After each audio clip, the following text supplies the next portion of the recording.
Every NBA decade is special in its own right, but the 1990s? I've never seen that Might be the most iconic of all time. During the 90s, we witnessed the greatest scoring run ever, Here's Jordan for three, yes! the greatest rebounding reign ever, Rebound Rodman, he's unbelievable at that. and the continued excellence of the all-time assist leader. Oh, baby, what a play by Stockton! We saw the best team ever assembled, we saw records that will likely never be broken, as well as notable rule changes and the continued globalization of the NBA as it became the most popular basketball league on the planet. Legendary feuds, iconic game winners, Stockton, open three, tattoos, dyed hair, and cornrows were all part of the decade that produced some of the greatest moments in NBA history. This is the full recap of the 90s, from the 1990 season until 1999. The 1989 NBA season ended with 25 franchises, and the 90s started with 27 as the Minnesota Timberwolves and Orlando Magic joined the league. But one of the biggest changes came from the coaching side, as the Chicago Bulls hired an unproven coach who looked like a hippie and used sage during practices, but would end up retiring with more rings than fingers. NBC and TNT became new broadcasters. Unsullied by sponsorship since 1989. The 1989-90 season was historical due to the first influx of international players, who would all end up in the Hall of Fame. Vlade Divac, Drazen Petrovic, Sarunas Marciulionis, and Alexander Volkov. However, the first pick of the '89 draft was one of the biggest busts of all time. The Sacramento Kings select Purvis Ellison from the University of Louisville. But it wasn't all bad, as Sean Kemp, Glenn Rice, and Tim Hardaway also got drafted. And yet, the biggest addition to any team was the one of David Robinson, who was the first overall pick in 1987, but decided to stay in the Navy for 2 years. With the Admiral in the lineup, the Spurs improved by 35 games, which was the biggest turnaround in NBA history at the time, and Robinson became just the second newcomer who won Rookie of the Year unanimously. Jordan led the league in scoring for the fourth consecutive season, but in one of the closest MVP ballots ever, where 4 different players had a realistic chance to win, MJ finished third in MVP voting, behind Charles Barkley and Magic Johnson, who won his third MVP award. Dennis Rodman won his first Defensive Player of the Year, even though he averaged less than 1 steal and block per game, while Hakeem somehow finished second, despite averaging 2.1 steals and a league-leading 4.6 rejections. Olajuwon also notched a quadruple-double during the season, becoming only the 3rd player in NBA history to do so. In the All-Star game, East dominated the West, but Magic took home the MVP, and it was only the 3rd time in history a player on a losing team won the All-Star MVP. In the dunk contest, Dominique Wilkins defeated Kenny Smith, whose knees weren't as crooked yet, to win his 2nd slam dunk title. In the playoffs, despite having the MVP and the Coach of the Year, the Lakers struggled in their first year without Kareem Abdul-Jabbar and got defeated by the Suns in the 2nd round. It is all over. The Lakers have been eliminated.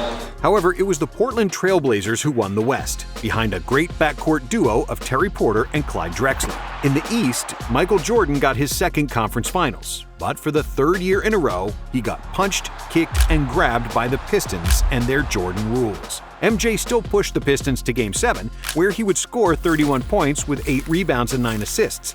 But the rest of the Bulls starters shot an abysmal 23% from the floor, scoring just 43 points, and the Pistons blew them out to advance to their 3rd consecutive NBA Finals. In the championship round, it was very close, as 4 games were decided by less than a 6-point margin of victory. But the Pistons proved their championship pedigree, winning the title in 5 games, with Isaiah Thomas as the Finals MVP.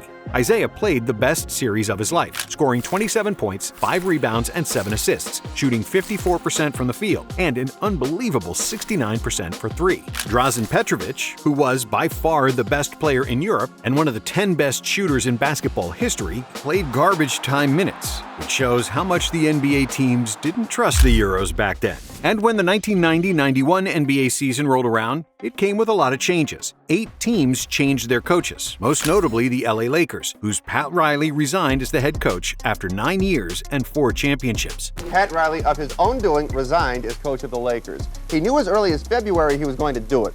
After the season, he made an agreement with Jerry Buss not to announce it until his replacement had been selected. The Orlando Magic didn't change their coach, but they changed conferences. And after they had more travel miles than any other team, they unsurprisingly returned to the East after 1 year. There were also some rule changes. The NBA instituted the Trent Tucker rule, named after Trent Tucker, who hit a walk-off three-point field goal at the buzzer in the previous season, with 0.1 seconds left on the clock. The new rule prevented any shot from being taken with up to 0.2 seconds left in the period, except for tip-ins. And after years of hacking, namely by the rough bad boy Pistons, the NBA introduced the flagrant foul. In the otherwise weak draft class, Hall of Famers Gary Payton and Toni Kukoc were drafted, even though the Croatian forward would stay in Europe for the next 3 seasons. The season started in Tokyo, at least for the Suns and the Jazz, who played their first game of the season in Japan, as the NBA became the first major professional sports league to play outside North America.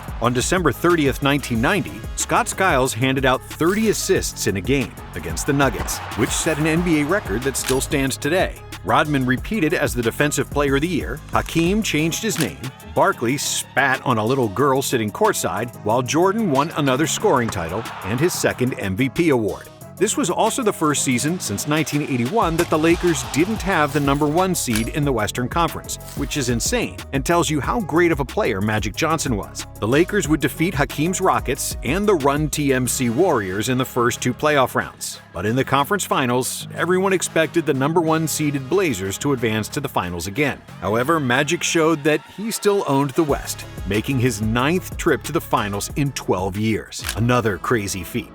The stage is set for the Air Magic Show in the NBA Finals. Starting Sunday, it'll be Michael Jordan and the Chicago Bulls against Magic Johnson and the LA Lakers. But the biggest story happened in the East. After years of bullying, Michael Jordan and his Bulls finally shook off the Detroit Pistons in a clean series sweep. And before the final buzzer sounded in Game 4, Isaiah Thomas and the Pistons walked off the court, passing by the Bulls bench with their heads down, refusing to congratulate the winners. MJ took this personally, and 1 month later he had his revenge on Isaiah.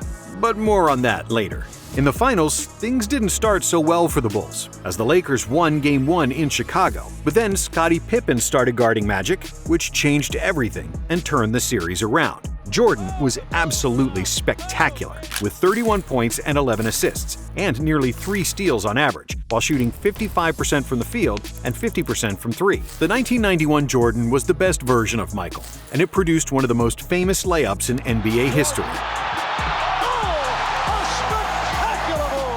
The Bulls won the series in 5 games, and of course, Jordan was the finals MVP. But now, let's talk about Michael's revenge on Isaiah Thomas. 1 month after the season, around the time when Terminator 2 ruled the box office, the NBA League, Commissioner Stern, and the U.S. Olympic program agreed to send NBA players to the Olympics, after the collegiate athletes only won bronze in 1988. The first call was for Michael, who famously accepted to play, but only if Isaiah Thomas wasn't on the team.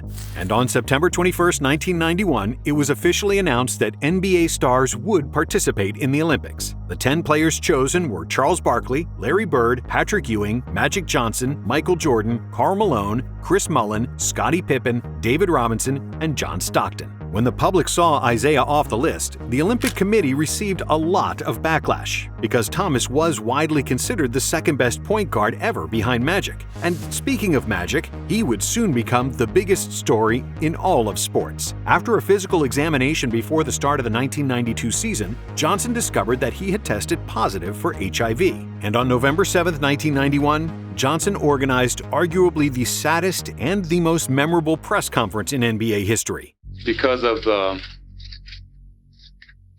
HIV virus that I have attained, I will have to retire from the Lakers today. In Magic's honor, Charles Barkley switched his number from 34 to 32, which he wore for the entire season.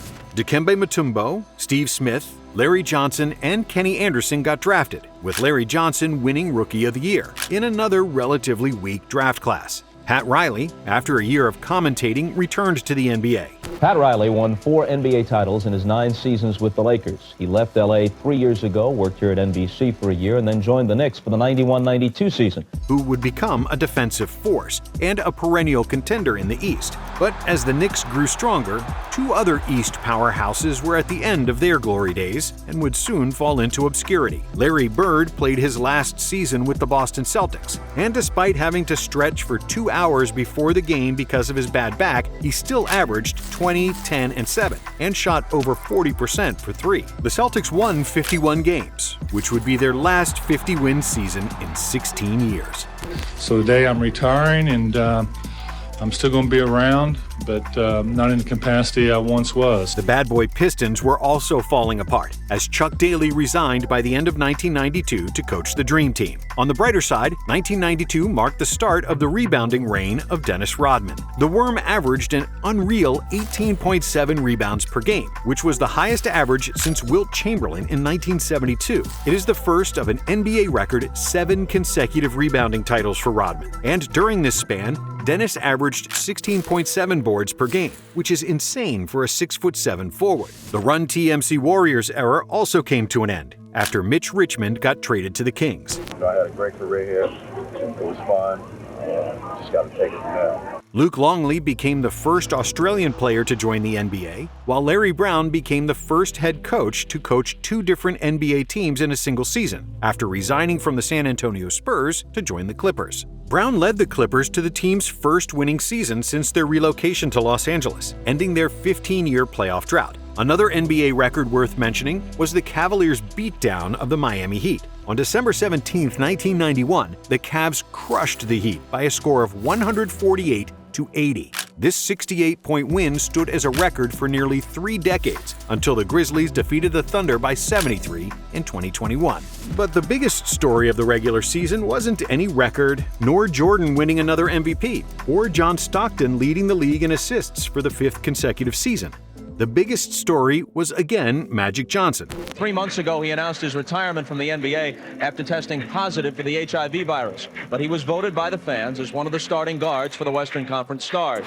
Even though some people had reservations about Johnson playing with HIV, as Charles Barkley eloquently said it, the players weren't going to have unprotected sex with Magic. Before the game started, Isaiah Thomas hugged Magic and kissed him on the cheek, which calmed everybody and provided one of the most sincere moments of camaraderie in sports history, including the final shot of the game, a 3-pointer with 14 seconds to go, which ended the game prematurely. As all players ran onto the court to congratulate Johnson and exchange high fives. Magic was the MVP, with 25 points and 9 assists. In the 3-point shooting contest, the best shooter of all time was sitting in his father's lap, watching Del Curry lose the competition to Craig Hodges.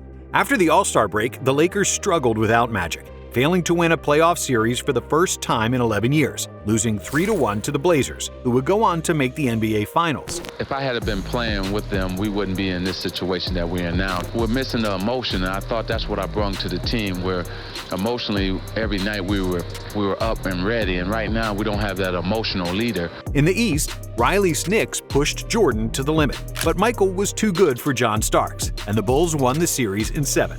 Then, after the Bulls eliminated the Cavs in 6, it was time for a showdown between the 2 best shooting guards in the league, Michael Ayer and Clyde the Glide.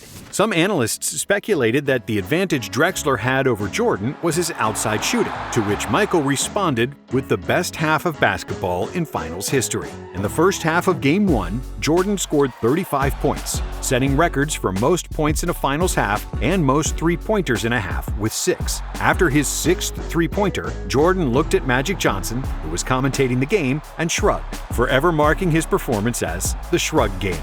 And even though the Blazers kept the series interesting, with the series tied after Game 4, MJ was simply on another planet, and the Bulls clinched their 2nd NBA championship in 6 games. Jordan, of course, was the finals MVP, with averages of 35, 5, and 6, including 43% shooting from deep, while Drexler only shot 15% from downtown, as the short-lived debate on the best shooting guard in the world was settled. But MJ and Clyde would become teammates just several weeks later, as they joined the rest of the Dream Team in Barcelona. The 1992 Olympic Dream Team became legendary for the amount of Hall of Famers that cruised to a gold medal. with the hype around a single basketball team that would likely never be repeated again. But before the Olympics even started, one guy that was supposed to be on the Dream Team just got drafted to the NBA. The Orlando Magic selects Shaquille O'Neal from Louisiana State University. Shaquille O'Neal was the #1 overall pick in the '92 draft, which also had other notable players like Alonzo Mourning, Latrell Sprewell, Robert Horry, and Christian Laettner, who famously got selected to the Dream Team instead of Shaq. But when the NBA season started, O'Neal quickly asserted his dominance and showed the Olympic Committee they made a mistake. Shaq's unique blend of power, size, and agility made him a nightmare for opposing defenders, as well as NBA rims. Shaq famously brought down the entire stanchion in Phoenix, resulting in the entire basket construction collapse. When he did it again in New Jersey, destroying the shot clock that landed on his head, the NBA realized that they needed to change something to withstand the Shaq attack. Starting from the 93-94 NBA season, the NBA had to Shaq-proof the rims, switching to tempered shatter-resistant glass and stronger backboard braces. With 23 points, 14 rebounds, and 3.5 blocks on average, Shaq convincingly won Rookie of the Year, 2 votes shy of winning the award unanimously. Shaq's dear friend, Charles Barkley, finally forced a trade out of Philadelphia before the start of the 1993 season, becoming a member of the Phoenix Suns. Barkley was the best American player on the Dream Team, and he carried that form to the NBA, winning the MVP award with averages of 25 points, 12 rebounds, and 5 assists per game. Jordan won his 7th consecutive scoring title, tying Wilt's record, and after 8 years of leading the NBA in combined blocks and steals, Hakeem Olajuwon finally won the NBA Defensive Player of the Year award, averaging 4.2 rejections and 1.8 steals per game. On the negative side of NBA history, the Dallas Mavericks had the 2nd worst season of all time. Don't blink. Mavericks throw the inbounds away. Jeff Hornacek to Spoon again for the layup. Winning just 11 games with 71 losses. But when the playoffs started, there were no surprises, as 4 teams with the best record in the regular season made the conference finals. In another classic matchup between the Bulls and the Knicks, New York won the first 2 games at home, and it seemed like Pat Riley, Pat Ewing, and John Starks finally had the goods to dethrone Jordan. Michael had one of the worst series of his career, as the Knicks played the best defense he ever faced, apart from the Bad Boys. In 5 games of the series, MJ shot just 35% from the field, and the Bulls' heads were kept above water because of Scottie Pippen, Horace Grant, and B.J. Armstrong. However, Jordan couldn't be shut down forever, and in Game 4, he shot 18 for 30 from the field, including 6 for 9 from 3, finishing with 54 points. At the time, it was the 8th highest scoring game in the playoffs. The Bulls tied the series, and then they won the next 2 games as well, advancing to their 3rd consecutive NBA Finals. In the West, Phoenix and Seattle kept exchanging leads, and the series would eventually be decided in Game 7. And after he closed out the previous series with a game winner against the Spurs, Charles Barkley dominated in the clutch again, finishing with 44 points and 24 rebounds, and pushing the Suns to their first NBA Finals since 1976. God want us to win the world championship. I don't know if I go that far, Charles. No, I talked to him the other night. But 2 days before the finals started, a tragedy struck. While driving to the Eurobasket qualifying game in Munich, a Volkswagen Golf crashed into a truck. Drazen Petrovic, who was sleeping on the passenger seat and wasn't buckled in, died in the crash. For Drazen Petrovic, the Nets star was killed on Monday evening in a car accident in Germany. Petrovic had just come off the best season of his career, where he averaged 22.3 points per game and got named to the All-NBA third team, becoming the first European player to make the All-NBA. At the time of his death, Petrovic was the all-time leader in three-point percentage, and he's currently number 4 on that list. The finals started with a minute of silence for Drazen, but when the game started, the Suns were awful and clearly afraid of the biggest stage, as the Bulls won Game 1 on the road. In Game 2, Barkley finished with 42 and 13, but it wasn't enough, as Jordan scored 42 of his own, along with 12 rebounds and 9 assists. Game 3 was a triple overtime game, where the Suns finally managed to win. But in Game 4, Jordan had the second best game scoring in the history of the NBA Finals, finishing with 55 points. The Suns managed to extend the series by winning Game 5 in Chicago, but in Game 6, thanks to the dagger 3 by John Paxson, the Bulls won the game and the championship. Michael Jordan scored 40 or more points in 4 consecutive games of the NBA Finals and averaged an NBA Finals record of 41 points per game for the series. But before the next season even started, another tragedy, as the NBA family lost another great player. On July 27, 1993, Boston Celtics All-Star guard Reggie Lewis collapsed during practice and died of a heart condition later that day, and the Celtics honored him by retiring his number 35. A week later, on August 3rd, another tragedy struck the NBA, as the police had found a dead body in the swamps of South Carolina, and it was identified as the body of James Jordan, Michael's father. What is still unclear and will be for some time is what effect this tragedy will have on Michael Jordan and his future with the Chicago Bulls. Only a month later, on October 6th, Michael Jordan shocked the world when he announced his retirement from the NBA following that tragedy. When I lose the sense of motivation and the sense of to prove something as a basketball player, it's time for me to move away from the game of basketball. However, the rest of the league had to keep going, and there were some new notable additions, as Chris Webber got drafted first overall by the Orlando Magic, who became the first team to earn the top overall pick in consecutive years in the lottery era. But because of Shaq's influence, who became good friends with Penny Hardaway during the filming of the movie Blue Chips, the Magic traded Webber to Golden State for Hardaway, who was the third overall pick. Jamal Mashburn, Allen Houston, Sam Cassell, and Nick Van Exel also got drafted in this class. Then, Magic Johnson returned to the NBA as the coach of the Lakers. I do know that what it takes to win, and I do know what it takes to be a good basketball player, and that's hard work. Joining the team for the last 16 games with a record of 5-11. The Lakers ultimately missed the playoffs for the first time since 1976, and just like he did when he was the Lakers GM, I'm not gonna be here. Johnson quit the job. The Celtics also missed the playoffs, and this was the first time in history that neither historic franchise qualified for the postseason. This storied rivalry has been reduced to a couple of clubs barely over break-even. Magic's good friend Isaiah Thomas suffered a torn Achilles during the season, which forced his retirement from the NBA, just like Bill Laimbeer, who also decided to hang them up. On the other hand, another bad boy was thriving. Dennis Rodman, now playing for the Spurs, continued to dominate the glass with 17 rebounds per game. On top of his on-court performance, Rodman fully embraced his inner bad boy and started to dye his hair almost every game. His front-court teammate David Robinson notched a quadruple-double, which was just the fourth and the last time it happened in an NBA game. And to win a scoring title over Shaq, Robinson went berserk in the final game of the regular season, scoring 71 points, the 7th highest scoring game ever at the time. Reggie Miller became just the third player in NBA history to shoot 50, 40, 90 for the season, joining Larry Bird and Mark Price. Mahmoud Abdul-Rauf shot 95.6% from the free throw line, which was the second best mark in NBA history, behind Calvin Murphy's 95.8% from the 81 season. Abdul-Rauf hit 219 out of 229 free throws in '94, and if he had made just one more from the charity stripe, he would have broken Murphy's record.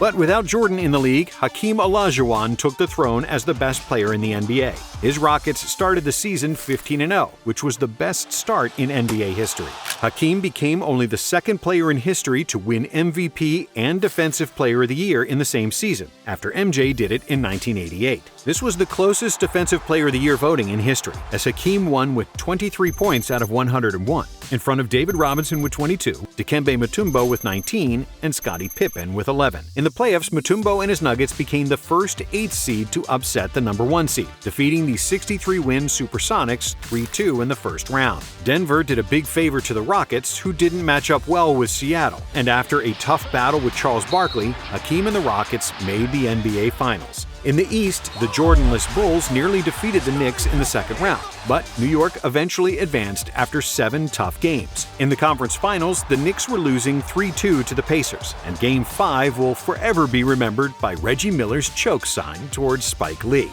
However, the Knicks had the last laugh, winning Games 6 and 7 to advance to their first NBA Finals since 1973.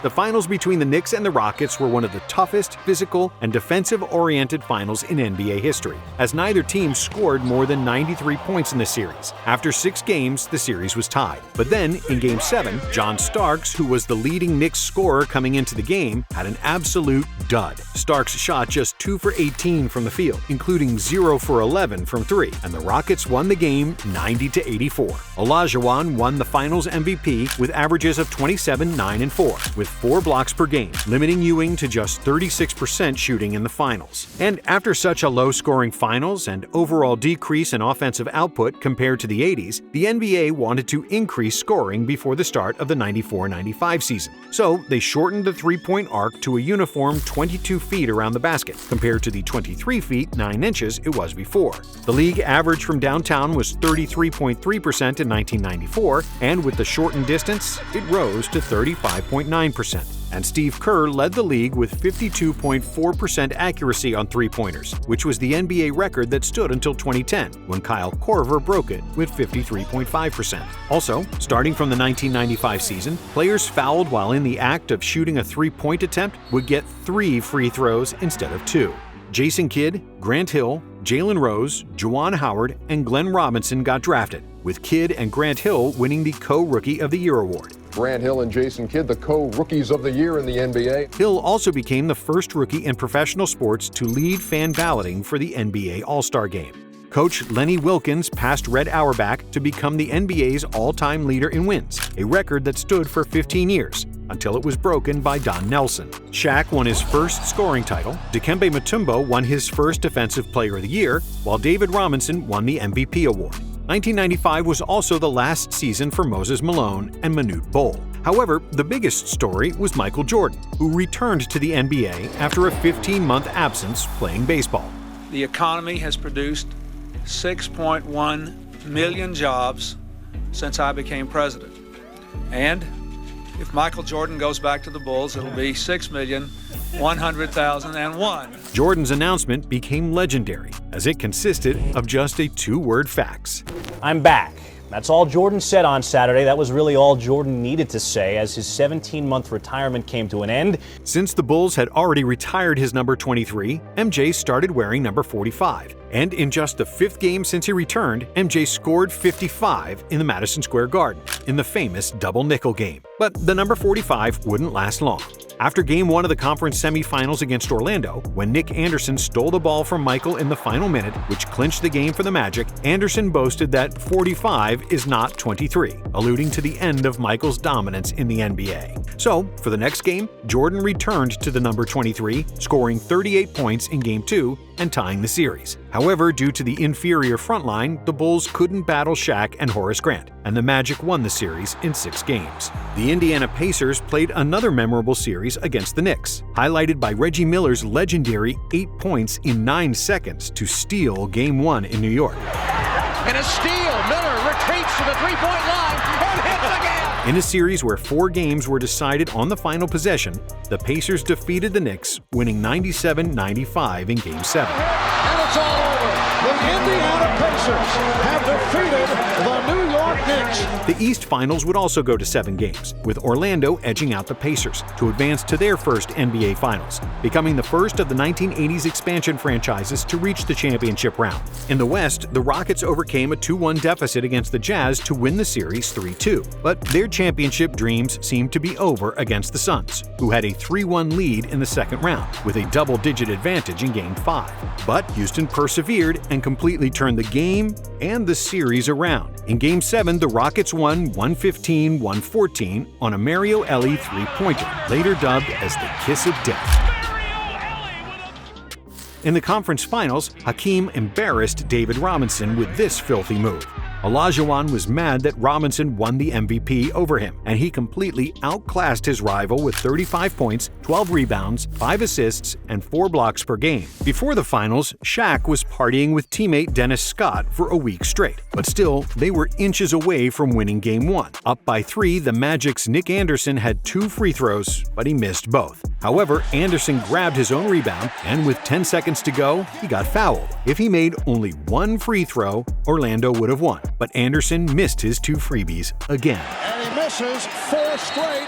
The Rockets had the final possession, and Kenny Smith tied the game with a three-pointer, which was the 7th three he made that game, and that set an NBA record for most three-pointers in a finals game, which wouldn't be broken until 2010. In overtime, the game was tied with 5 seconds to go, when Olajuwon tipped in the miss by Clyde Drexler to win the game for the Rockets. Houston then won the next 3 games to repeat as NBA champions, and their 7 consecutive wins on the road was an NBA playoff record. Houston was the lowest seeded team ever to win the NBA Finals, winning as the 6th seed. The Rockets also became the first team to defeat 4 opponents who had 50 or more wins en route to a title. And one day after the finals concluded, the first ever NBA lockout ensued due to the labor dispute with the salary cap, free agency, a rookie salary cap, and revenue sharing. But unlike some future lockouts, a new collective bargaining agreement was reached before the season started and no games were lost. The NBA established its first Canadian teams since the 1946-47 Toronto Huskies, as the Toronto Raptors and the Vancouver Grizzlies made their debuts as the NBA's 28th and 29th franchises. Pat Riley became the new head coach and team president for the Miami Heat, for which Miami paid a $1 million fine and first-round pick to New York because they were found guilty of tampering with the former Knicks coach. During the offseason, Jordan was filming Space Jam, while also maniacally training to get himself into the best shape of his career. Kevin Garnett got drafted by the Minnesota Timberwolves, becoming the first high school player to enter the NBA since Moses Malone in the late 70s. Rasheed Wallace, Michael Finley, Jerry Stackhouse, and Damon Stoudemire also got drafted in this class, with Stoudemire winning Rookie of the Year. Magic Johnson returned to the NBA after a 4-year absence, playing 32 games for the Lakers, before finally retiring for good at the end of the season. But it was actually Mahmoud Abdul-Rauf who became the most talked-about player in the NBA when he refused to stand for the American national anthem, stating that the flag was a symbol of oppression, of tyranny. On March 12, 1996, the NBA suspended Abdul-Rauf for his refusal to stand, costing him $31,707 per missed game. 2 days later, he worked out a compromise with the league, whereby he would stand during the playing of the national anthem, but could close his eyes and look downward. John Stockton led the NBA in assists for the 9th consecutive year, and during the season he became the all-time leader in assists and steals. Hakeem Olajuwon became the all-time leader in blocks, while Robert Parrish broke Kareem's record of most games played. And 4 years after the movie White Men Can't Jump came out, Brent Perry won the slam dunk contest as the first white player to do so, and the only one until Mac McClung won in 2023.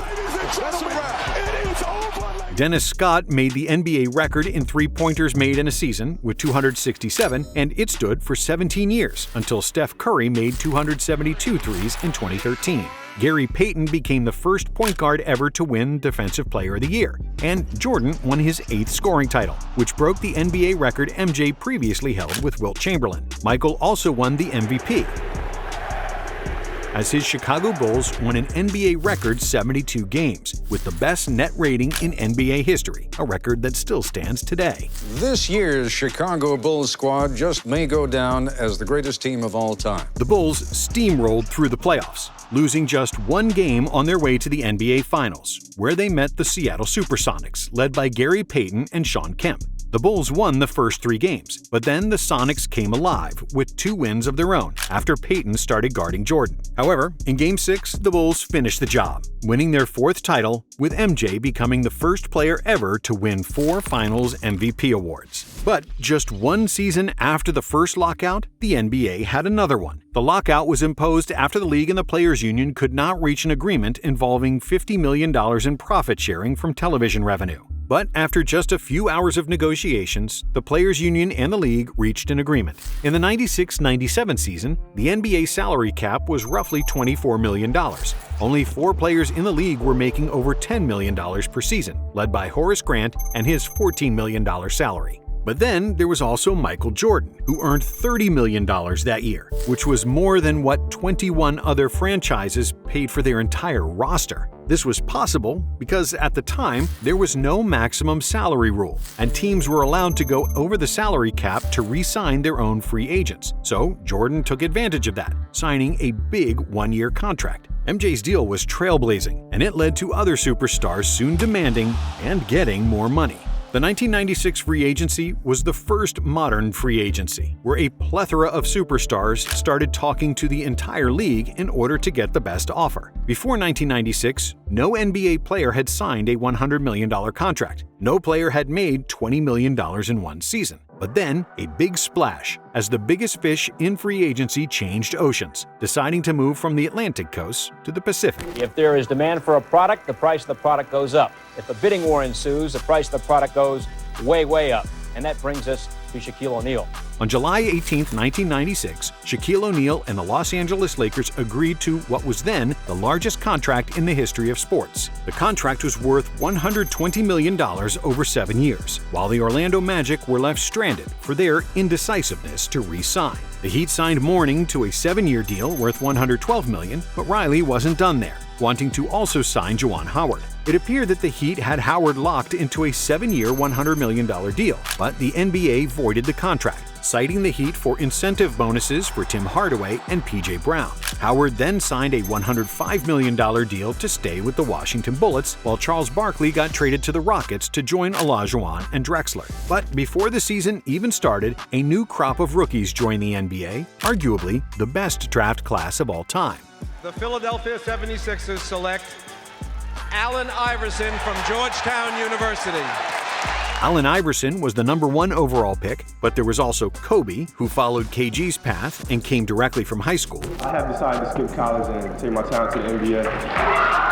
Steve Nash, and Ray Allen, all future first-ballot Hall of Famers. Other notable players include Jermaine O'Neal, Peja Stojakovic, Stephon Marbury, Marcus Canby, Antoine Walker, Sharif Abdur-Rahim, Zydrunas Ilgauskas, and Derek Fisher. After a 3-15 start to the season, the Spurs GM Greg Popovich fired coach Bob Hill and started coaching the team himself, starting his 28-year coaching tenure with San Antonio. The Utah Jazz broke the NBA record for the biggest comeback, winning a game against the Nuggets after trailing by 36 in the second quarter. Kevin Garnett became the youngest player selected for the All-Star game. It's the youngest man since Magic Johnson to make an All-Star team, Kevin Garnett. And during the All-Star weekend, the NBA celebrated its 50th anniversary by naming the 50 greatest players in history, where Wilt and Mike enjoyed some trash talking, while Kobe won the slam dunk contest.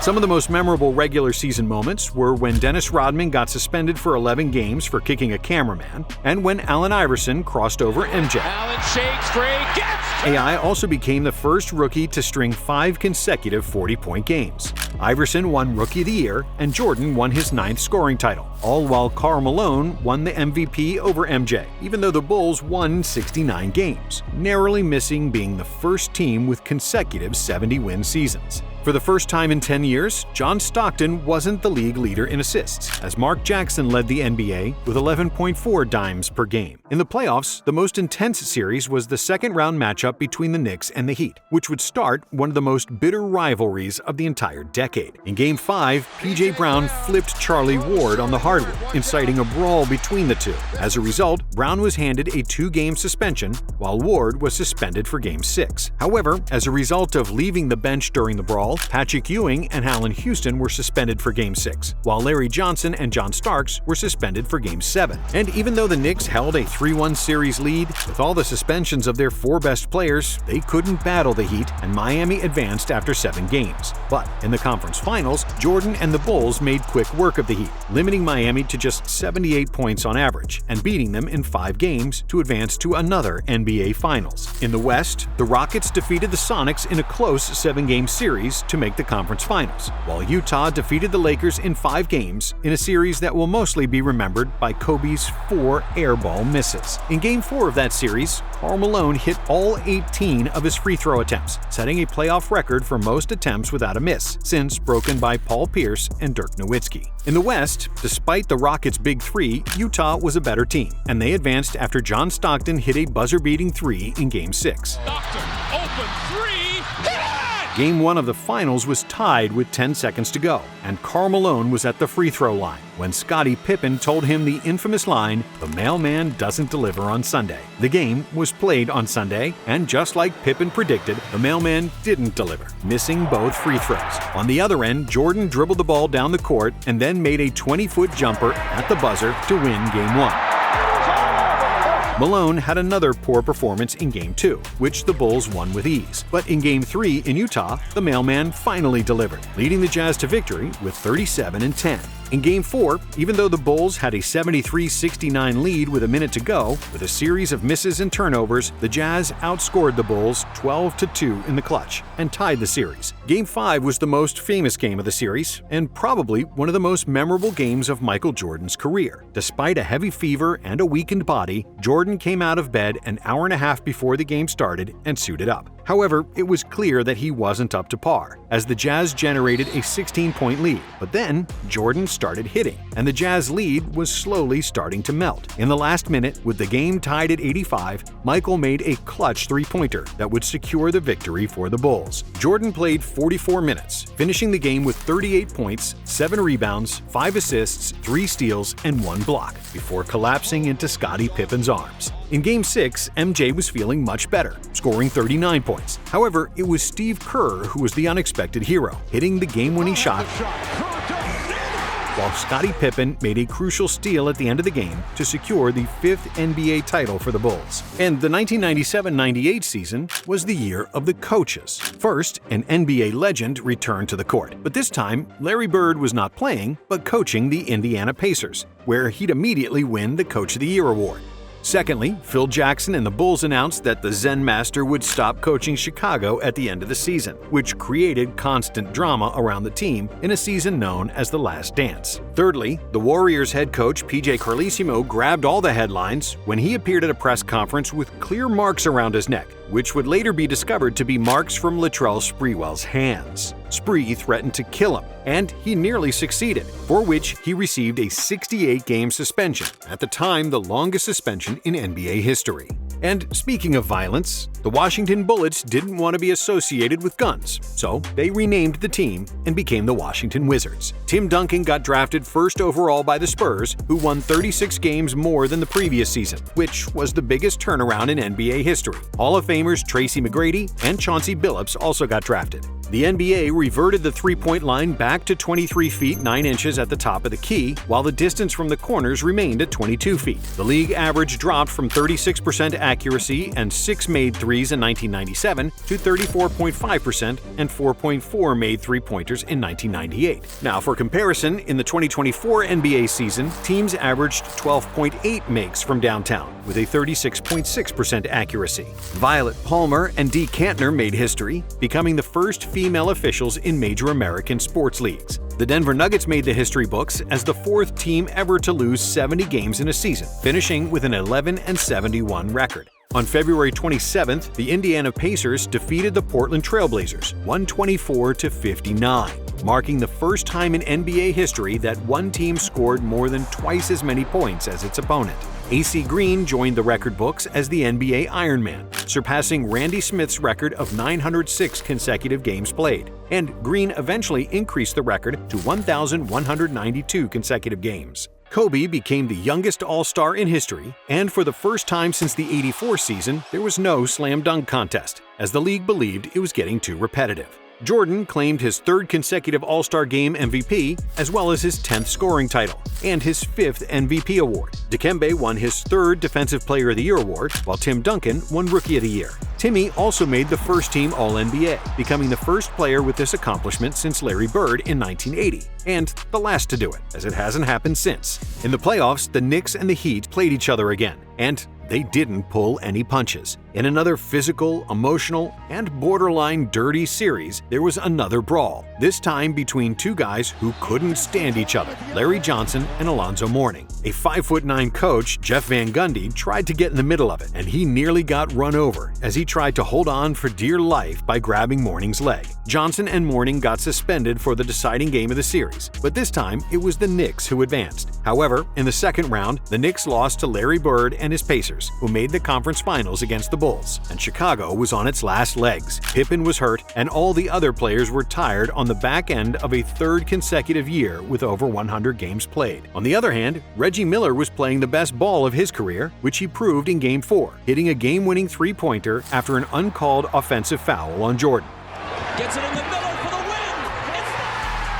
It's The Pacers pushed the Bulls to the brink of elimination as they held a double-digit lead multiple times in Game 7, but the Bulls defeated them on experience, proving once again to never doubt the heart of a champion. In the West, it was much less dramatic, as the Jazz lost just 3 games on their way to the NBA Finals, defeating the Rockets and the Spurs and sweeping the Lakers. Now, the Finals were another super close series, with each game decided in the final minute, except for the inexplicable blowout in Game 3. The Bulls defeated the Jazz 96-54. Beaten by 42 and held to the lowest scoring output in the history of the NBA. Now, in Game 6, the Bulls were trailing by 1 point when MJ stole the ball from Malone, and what happened next was one of the most famous sequences in NBA history. Jordan, open, Chicago with the lead! And when Utah failed to score, the Bulls completed their second three-peat, and Jordan left the game with 6 titles and 6 Finals MVPs. And after the season, Phil Jackson stepped down. Phil Jackson cleaned out his office at the Chicago Bulls practice facility and made it official.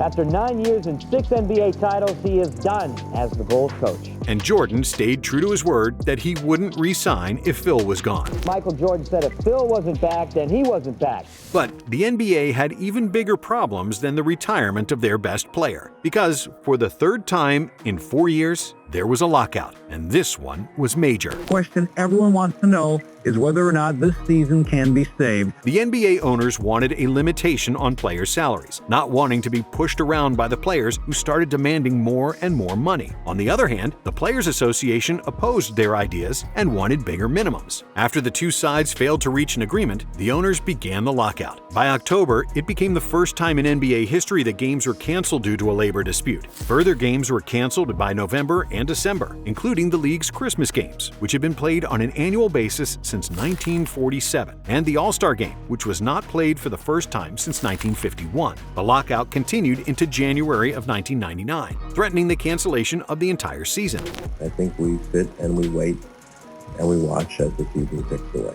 And despite a division within the Players Union, on January 6th, the union, the owners, and the NBA commissioner finally came to an agreement. The settlement put a ceiling on maximum salaries for players and a pay scale for first-year players, which ended the lockout after 204 days. On January 13th, 1999, while the lockout was still ongoing, Michael Jordan officially announced his retirement for the 2nd time.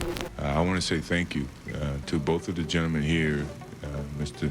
Stern and Mr. Reinsdorf, for presenting me with the opportunity to play the game of basketball. When the play resumed, the regular season was shortened to 50 games per team as opposed to the normal 82. And to preserve games between teams in the same conference and shorten flight time, some teams didn't meet each other at all during the course of the shortened season. Dirk Nowitzki, Paul Pierce, Vince Carter, Antoine Jameson, Jason Williams, Mike Bibby, and Rashard Lewis got drafted. Scottie Pippen joined Hakeem and Barkley in Houston, while the Bulls missed the playoffs completely for the first time in 14 years. They would also become the 2nd defending champion in NBA history that failed to make the playoffs, joining the 69-70 Boston Celtics, who missed the playoffs after Bill Russell's retirement. Karl Malone became the oldest player ever to win the NBA MVP, Vince Carter won the Rookie of the Year, and Allen Iverson won his first scoring title. In the playoffs, the Spurs lost just 1 game on their way to the NBA Finals, sweeping the Lakers in the 2nd round and then the Blazers in the conference finals. In the East, the Knicks had another nail-biter against the Heat, winning the series with Allen Houston's buzzer beater in the deciding Game 5.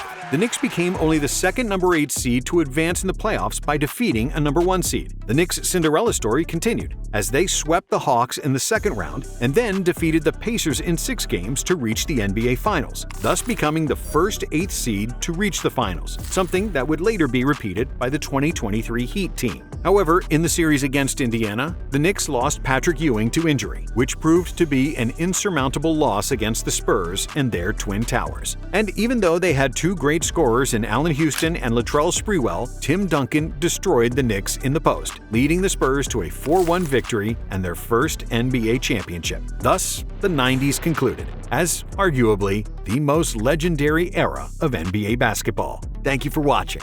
And if you like this one, subscribe and watch some more Nonstop.